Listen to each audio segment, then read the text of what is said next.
Le monde retient son souffle. Les tensions s'accumulent, les alliances se fragilisent, et les discours des dirigeants prennent une tournure de plus en plus grave. Ce qui semblait hier encore une simple crise diplomatique est peut-être en train de devenir le tournant d'un nouvel ordre mondial. Washington, Bruxelles, Moscou, Pékin, chaque capitale avance ses pions, avec prudence ou provocation. Au milieu de ce jeu d'équilibre, Vladimir Poutine frappe fort. Ironie, fermeté, calcul politique, son dernier discours est tout sauf anodin. Entre menaces à peine voilées et appel au dialogue, le chef du Kremlin s'adresse autant à ses adversaires qu'à son propre peuple. Et quand il déclare, d'une voix calme mais lourde de sens, le dialogue vaut toujours mieux que la confrontation, mieux que les disputes et à plus forte raison que la guerre, le monde comprend que la Russie ne reculera pas. Derrière cette phrase apparemment pacifique se cache un avertissement. Moscou veut parler, mais elle est prête à agir. Dans le même temps, les sanctions occidentales s'intensifient, les marchés pétroliers s'affolent et les équilibres géopolitiques vacillent. Chaque geste, chaque mot devient une arme diplomatique. Alors, assistons-nous à une nouvelle guerre froide, ou à la naissance d'un monde multipolaire où les anciennes puissances perdent leur emprise? Que prépare réellement la Russie? Et jusqu'où les États-Unis sont-ils prêts à aller pour conserver leur influence? Dans un contexte aussi explosif, une chose est sûre, rien n'est laissé au hasard. Derrière les discours, il y a des stratégies, des calculs et des avertissements. Et c'est précisément ce que nous allons décrypter ensemble. Bienvenue sur l'Essentiel Mondial, la chaîne qui décrypte le monde avec clarté et perspective. Ne partez pas maintenant, la suite va vous surprendre. Regardez la vidéo jusqu'au bout, partagez-la autour de vous, et laissez votre avis en commentaire parce que comprendre le monde, c'est déjà commencer à le changer. Merci pour votre attention et votre fidélité. Dans sa dernière déclaration, Vladimir Poutine réagit vivement aux nouvelles sanctions américaines et européennes, tout en évoquant les relations avec Washington et la situation énergétique mondiale. Il commence par ironiser sur les décisions de l'Union européenne. Ils interdisent désormais les toilettes, les jouets à moteur, les puzzles et les tricycles. Et il ajoute, avec un ton mordant, « Leur refus d'acheter nos toilettes leur coûtera cher ». Une manière pour Poutine de tourner en ridicule les sanctions jugées absurdes, tout en soulignant qu'elles n'auront selon lui aucun impact significatif sur la santé économique de la Russie. Le président russe revient ensuite sur la rencontre prévue avec le président américain. Il rappelle que l'initiative venait de la partie américaine et qu'il avait accepté à condition qu'elle soit soigneusement préparée pour éviter un sommet sans résultat concret. Ce serait une erreur d'aborder cela à la légère et d'en sortir sans le résultat attendu. Mais Washington a finalement décidé de reporter la rencontre.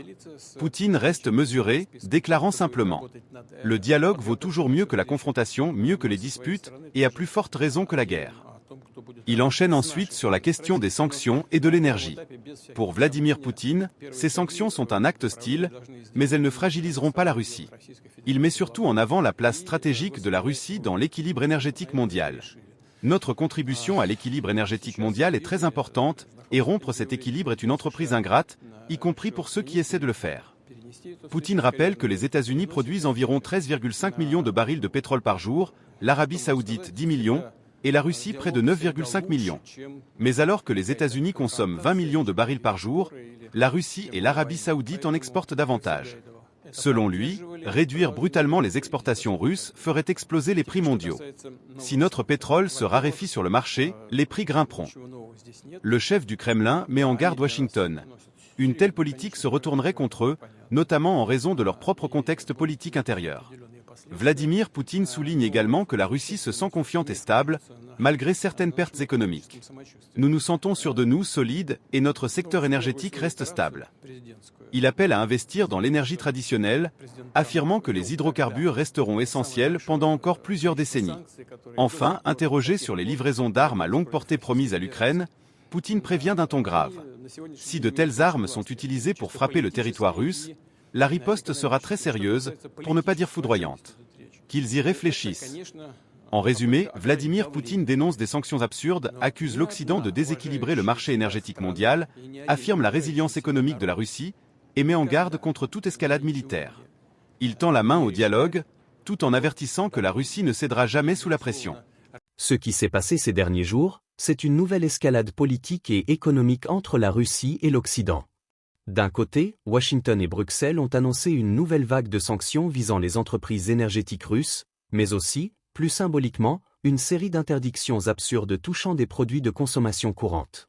De l'autre, Moscou a répliqué par la voix de Vladimir Poutine, dénonçant ces mesures comme un acte hostile et inefficace. Dans le même temps, la rencontre prévue entre le président russe et le président américain a été reportée, signe que le dialogue entre les deux puissances est suspendu dans une atmosphère de méfiance et de calcul.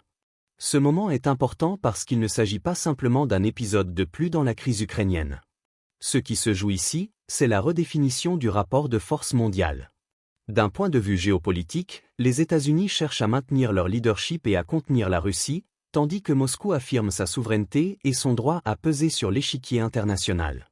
Derrière ces affrontements, il y a aussi la bataille de l'énergie. Le pétrole et le gaz, autrefois instruments de prospérité, sont désormais des leviers de pression politique. En restreignant l'accès au marché russe, l'Occident espère affaiblir Moscou, mais en réalité, c'est l'équilibre énergétique mondial tout entier qui vacille. Si la Russie réduit ses exportations, les prix montent, et ce sont les économies occidentales elles-mêmes qui en subissent les conséquences. Nous sommes donc face à une logique de sanctions réciproques, où chacun tente de faire plier l'autre, tout en risquant de fragiliser l'ensemble du système global. À court terme, cela accentue la volatilité des marchés, la tension diplomatique et la méfiance entre blocs. À long terme, cela pourrait accélérer la formation d'un monde véritablement multipolaire, où les nations ne se définissent plus seulement par leur camp, mais par leur capacité à résister à la pression extérieure et à défendre leurs intérêts vitaux. Mais au-delà des chiffres et des équilibres de puissance, il y a quelque chose de plus humain à retenir. Ce que nous vivons aujourd'hui, c'est le retour brutal d'un sentiment d'incertitude. Les peuples du monde, qu'ils soient à Moscou, à Paris ou à Washington, se rendent compte que la stabilité n'est plus acquise. Que derrière chaque sanction, chaque discours, chaque hausse de prix, il y a des familles, des travailleurs, des citoyens qui subissent les conséquences de décisions prises à des milliers de kilomètres d'eux. Et c'est peut-être là l'une des grandes leçons de notre époque. Nous redécouvrons à quel point tout est lié. L'énergie, la sécurité, la diplomatie, mais aussi la confiance, la peur et l'espoir. Dans ce monde en mutation, chaque pays cherche à exister, à se protéger, à être entendu. Et derrière les postures des dirigeants, il y a souvent la même aspiration universelle, celle de préserver un avenir sûr pour son peuple. Voilà, c'était l'essentiel. Si tu veux voir le monde autrement, abonne-toi et partage cette vidéo à quelqu'un qui aime réfléchir, pas juste s'informer. Merci de faire partie de ceux qui choisissent de voir plus loin que les apparences. Parce qu'au-delà de l'actualité, il y a toujours une leçon à retenir.